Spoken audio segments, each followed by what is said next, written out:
Teddy Melwansyah, PJ Bupati Ogan Komering Ulu, melakukan sidak lapangan kawasan yang sering langganan banjir saat musim penghujan.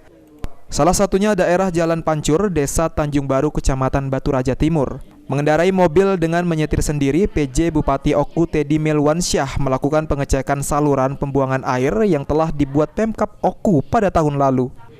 Upaya tersebut bisa dibilang berhasil walau masih ada beberapa titik genangan air, namun Teddy mengaku telah mengetahui penyebabnya. Pihaknya tentu akan melakukan langkah perbaikan sehingga aliran air yang menggenang bisa disalurkan.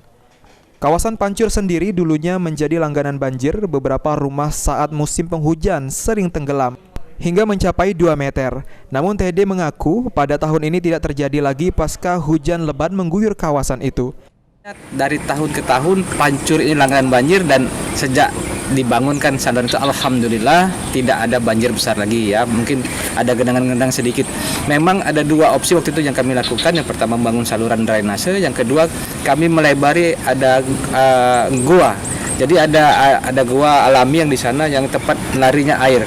Kemarin memang sempat gua ini agak tersumbat karena banyak tanah dan sampah-sampah. Nah, kemarin kami sudah minta kepada teman-teman BPBD, PUPR untuk bersama teman-teman staf lainnya untuk melakukan penggalian lagi gua itu, sehingga sekarang alhamdulillah sejak dibangunkan dua opsi ini daerah Pancur sekarang sudah terbebas dari banjir. Mudah-mudahan ke depan tidak ada lagi banjir yang menggenangi daerah Pancur ini.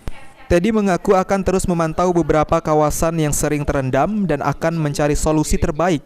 Namun dirinya berharap kepada masyarakat untuk tetap menjaga kebersihan dan tidak membuang sampah sembarangan, sehingga aliran air tidak tersumbat. Ari Pranika, PAL TV.